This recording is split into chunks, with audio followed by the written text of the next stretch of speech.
इनसे आपने देखा होगा कि केसेस बढ़ गए हैं। हमारे यहाँ पर भी पहले 30 या 35 एडमिशन होते थे, अभी 90 से 100 एडमिशन्स पर डे हो रहे हैं। सो जो पेशेंट्स हैं जिनको आईसीयू की ज़रूरत है उनकी संख्या बढ़ी है।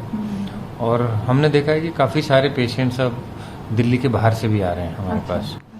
पूरे एनसीआर से हमारे पास पेशेंट्स आ रहे हैं, पंजाब से आ रहे हैं, हरियाणा से, यूपी से, राजस्थान के अलवर डिस्ट्रिक्ट है जो कि दिल्ली के आसपास के डिस्ट्रिक्ट्स हैं, वहाँ से काफ़ी सारे पेशेंट्स हमारे पास रेफ़र होके आ रहे हैं आईसीयू केयर के लिए और प्लाज्मा थेरेपी के लिए या बाकी जो इलाज है उसके लिए हमारे पास काफ़ी सारे रेफर्ड केसेज अब आ रहे हैं।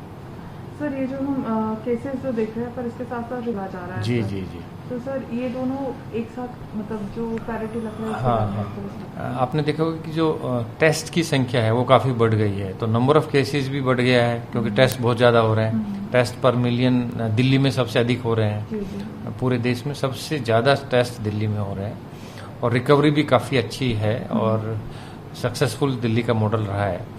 अभी थोड़ा सर्ज हुआ है, नए पेशेंट्स काफ़ी ज़्यादा आए हैं पिछले 10 दिनों में और क्योंकि अब मेट्रो खुल गया है, इंटरस्टेट मोबिलिटी काफ़ी ज़्यादा, पेशेंट्स जो रोज़गार की तलाश में भी आ रहे हैं वो भी दिल्ली आ रहे हैं, तो काफ़ी सारे कॉन्टैक्ट्स की वजह से जैसे एक फैमिली में हमने देखा कि एक फैमिली में 5-5 लोग एक साथ इन्फेक्ट हो रहे हैं।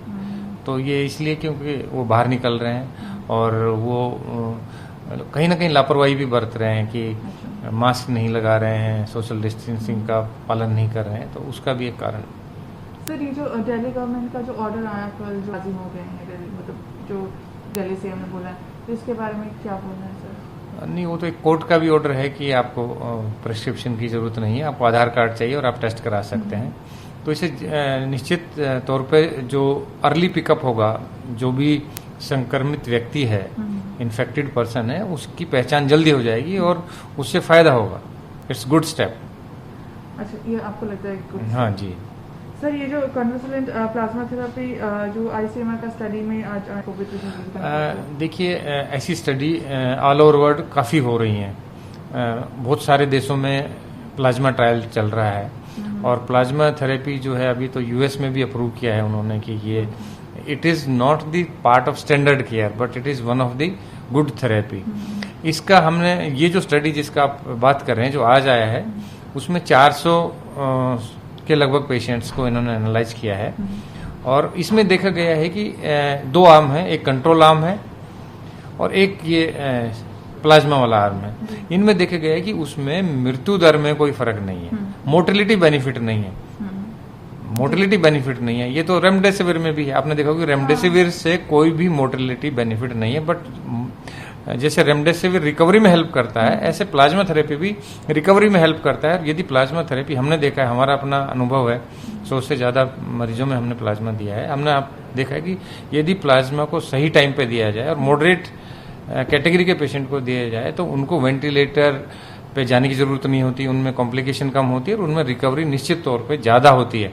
पर यदि पेशेंट्स को यदि हम मल्टी ऑर्गन फेलियर हो गया है या पेशेंट ऑलरेडी वेंटिलेटर पर है तो उसमें प्लाज्मा थेरेपी काम नहीं करती है। ये हमने भी कहा है कि प्लाज्मा थेरेपी जो क्रिटिकली या बहुत ज़्यादा सीरियसली इल पेशेंट है, जिनको किडनी फेलियर हो गया, रेस्पिरेटरी फेलियर हो गया या कार्डियक प्रॉब्लम है, उसमें प्लाज्मा थेरेपी काम नहीं करता है। प्लाज्मा थेरेपी सिर्फ उसी में रिकवरी में हेल्प करता है जो कि मॉडरेट है, यानी कि जो बीच के पेशेंट्स हैं। माइल्ड केसेस में तो वैसे ही कुछ एडमिशन की जरूरत नहीं होती।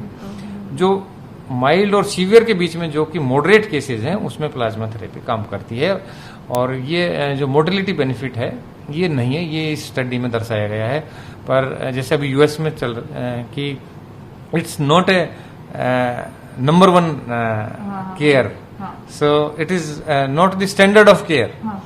इसका मैसेज ये है कि plasma therapy is not the standard of care but it is the one of the method of treating the corona patients. Sir यहाँ पे भी हम ये भी देख रहे हैं कि पोस्ट कोविड उसके बारे में अभी हम नेक्स्ट वीक से हमारा जो है ऑनलाइन ओपीडी हमारा स्टार्ट होगा और उसमें कोविड के जो हम डिस्चार्ज किए हैं, हमारे पास 9,400 से ज़्यादा पेशेंट अभी तक हमने ट्रीट किए हैं और कुछ पेशेंट्स जो बुजुर्ग व्यक्ति हैं या कोई सीओपीडी है या स्मोकर है, तो उनको पोस्ट कोविड इलनेस होती है, पोस्ट कोविड सिंड्रोम होता है, और उसकी वजह से उनको सांस में तकलीफ होती है या उनको प्रॉब्लम्स होती हैं। तो उसके लिए अभी हमने अरेंजमेंट किए हैं अस्पताल में। जल्दी ही हम चालू करेंगे कि हम टेलीफोन के माध्यम से, व्हाट्सएप के माध्यम से उनको हम हेल्प कर सकें। तो ये हमारा अभी प्लानिंग में है और 1 या 2 हफ्ते में हम ये चालू कर देंगे यहाँ पर। सर आखिरी सवाल है कि सर ये जो पूरे मतलब ऐसा भी दिखा जा रहा है कि काफ़ी अस्पतालों में आईसीयू बेड्स की कमी फिर से नजर आ रही है, तो एलएनजेपी का क्या हाल है इस एलएनजेपी में? हाँ, यदि आप देखें तो आज हमारे पास आईसीयू में 109 पेशेंट्स हैं। हमारे पास 255 बेड्स अवेलेबल हैं। अभी भी हमारे पास 100 से ज़्यादा बेड अवेलेबल हैं, पर हाँ, निश्चित रूप से रिक्वायरमेंट है आईसीयू बेड्स की बढ़ी है, और हम एचडीयू बेड्स, जो बाईपेप वाले बेड्स हैं, एचएफएनओ बेड्स हैं, वो हम और बढ़ा रहे हैं। जी जी, मतलब पूरा ऑल ओवर बेडिंग का नंबर और पूरा बढ़ा रहे हैं। हमारा जो जैसे जैसे हमारा रिक्वायरमेंट होता है वैसे वैसे हम उसको ऑगमेंट कर रहे हैं, और हमारे पास अभी पर्याप्त संख्या में बेड उपलब्ध है।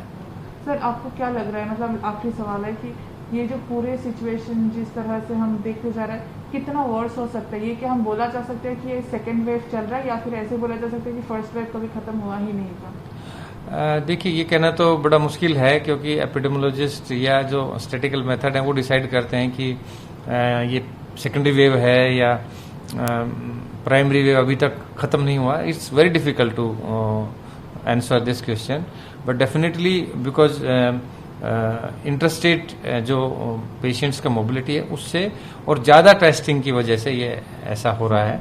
और अभी भी इतना आपने देखिए कि डेथ्स नहीं बढ़ रही हैं। दिल्ली में डेथ्स जो है बढ़ नहीं रही हैं, तो अभी तो पूरी तरह से कंट्रोल में है, ऐसा नहीं है।